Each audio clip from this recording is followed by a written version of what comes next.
Olá, que bom estarmos juntos mais uma vez. E hoje nós vamos dar continuidade à aula, a terceira aula, ao qual na segunda aula nós falávamos um pouco acerca das peculiaridades que existem no sermão expositivo. E hoje eu queria, de forma muito prática, trazer para você exatamente o que é que o sermão expositivo ele se propõe a nos ensinar a partir do texto bíblico. Então, para que você possa compreender, é importante que no sermão expositivo, nesse sermão, nós partimos do texto bíblico, em seguida, nós vamos entender a importância de uma introdução, que esteja relacionada com o texto, com a ideia do que o texto realmente quer nos dizer. Em terceiro lugar, nós vamos extrair a ICT, que eu já falei na aula anterior, que é a ideia central do texto, onde nós vamos perguntar para o texto o que ele disse, a quem disse, para quem disse lá no passado, onde o verbo vai estar exatamente no passado, né? O verbo dessa ideia central. A gente vai compreender melhor isso quando eu formular aqui uma frase, o verbo tem que estar no passado. E ali eu falei que a gente vai criar uma frase no máximo com 16 palavras. Depois nós vamos ter a tese, em que a tese, o verbo, tem que estar no presente, para extrairmos a ideia do que o texto falou no passado e o que ele vai falar hoje, no momento presente. E aqui nós vamos extrair da frase que vamos construir de 16 palavras, vamos fazer uma síntese para criarmos a nossa tese, uma frase no máximo com 12 palavras. Em seguida, nós vamos da tese, vamos tirar o título do nosso sermão, depois os tópicos e, por fim, a conclusão. Então, o nosso sermão vai estar estruturado nesta sequência aqui. E para que a gente possa entender melhor, eu vou pegar um texto bíblico, vou ler exatamente com você, para que você possa compreender exatamente o que é que nós estamos falando. E eu vou escolher aqui Lucas capítulo 15. Você pode pegar a sua Bíblia aí agora, onde você estiver, na sua casa, no seu escritório. Enfim, gostaria que você pudesse também nos acompanhar na compreensão do que diz o texto que fala aqui do capítulo 15, que é a passagem muito conhecida acerca do filho pródigo ou do filho perdido. E no capítulo 15, vou colocar aqui no quadro para que você possa realmente aí nos acompanhar. Lucas capítulo 15, do versículo 22 ao versículo 31. Então, de forma prática, nós agora vamos desenvolver o nosso sermão a partir desse texto bíblico aqui, que diz o seguinte, Lucas capítulo 15, verso 22.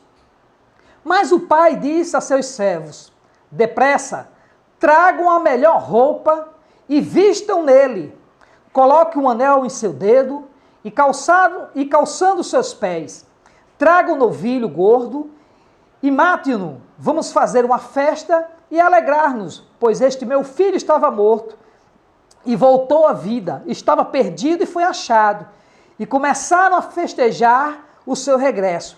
Enquanto isso, o filho mais velho estava no campo. Quando se aproximou da casa, ouviu a música e a dança, então chamou um dos seus servos e perguntou-lhe o que estava acontecendo. Este lhe respondeu, seu irmão mais novo, ele voltou, e seu pai matou o novilho gordo, porque o recebeu de volta são e salvo. Ora, o filho mais velho encheu-se de ira e não quis entrar. Então seu pai saiu e insistiu com ele, mas ele respondeu ao seu pai, olha, todos esses anos tenho trabalhado como um escravo ao teu serviço e nunca desobedeci às tuas ordens, mas tu nunca me deste nenhum cabrito para que eu pudesse festejar juntamente com meus amigos. Mas quando volta a casa esse teu filho, que esbanjou os teus bens com as prostitutas, matas o novilho gordo para ele. Disse-lhe o pai: meu filho, você está sempre comigo, e tudo que eu tenho é seu, mas nós tínhamos que celebrar a volta deste seu irmão, e alegra-nos, porque ele estava morto e voltou à vida, estava perdido e foi achado. Então a pergunta que nós fazemos aqui é o seguinte: qual é a ideia central desse texto? Então, em primeiro lugar, qual é a ideia central desse texto, da passagem de Lucas capítulo 15, do versículo 22 ao versículo 31? Nós poderíamos construir assim uma frase. Aquela frase que eu falei para vocês que tem 16 palavras. Poderíamos escrever assim: incapacitado de amar. Preste atenção que o verbo vai estar no passado. E compreender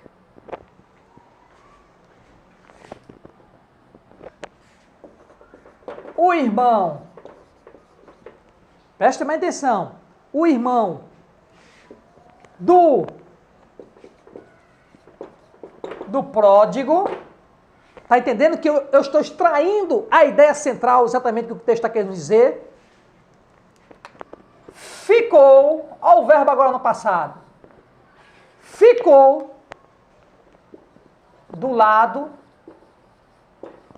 de fora.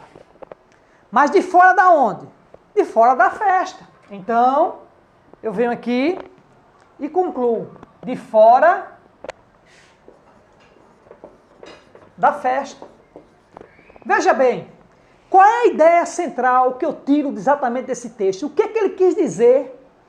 O que disse lá no passado, quando o autor bíblico escreveu exatamente esta passagem dessa parábola do filho pródigo. Obviamente que, ao lermos um texto como este, nós podemos aqui tirar várias ideias centrais do texto. Só que essa ideia central que eu estou tirando aqui não se aplica a outro texto. Pelo contrário, só aplica a esse texto, porque é a ideia do que está dizendo esse texto. E eu vou criar outra ideia central do texto para você entender que quando você desenvolve essa técnica, você vai aprender a extrair cada vez mais, através de suas posteriores leituras, extrair outras ideias além daquela que você já construiu. Então, veja bem, incapacitado de amar e compreender o irmão do pródigo, ficou do lado de fora da festa. Então, perceba que o irmão, ele fez questão de não participar exatamente daquilo que o pai estava realmente assim festejando, comemorando a volta do filho.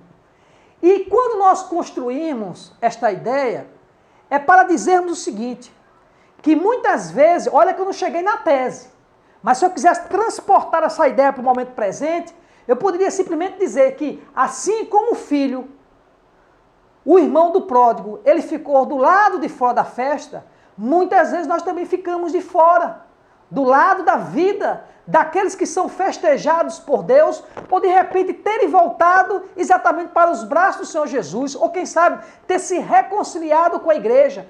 E muitas vezes nós não nos alegramos com a volta, com o retorno dessas pessoas, desses irmãos, desses filhos pródigos que estavam distantes.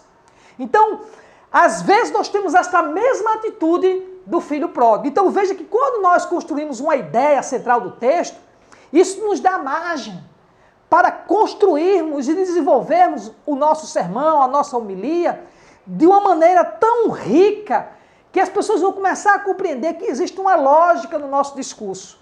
Quando nós construímos exatamente essa ideia central do texto, em que o verbo realmente se encontra no passado. Talvez você diga assim, professor Roberto, construa outra ideia central do texto a partir de Lucas capítulo 15, versículo 25 a 32, para que eu possa compreender melhor. Sim, eu posso aqui criar outra ideia central do texto. Veja que eu não vou fugir. A segunda ideia central do texto, não vou fugir dessa lógica do texto, mas para que você possa realmente compreender como é que funciona. Vamos lá. Ao declarar, presta atenção, ao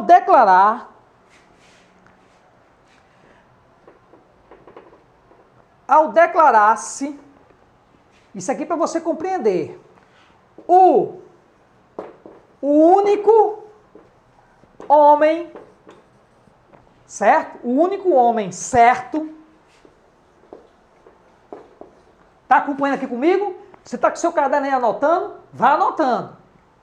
Vírgula. O irmão do pródigo, certo? O irmão do pródigo. Aí aqui é que vem exatamente o verbo agora no presente, ó. Revelou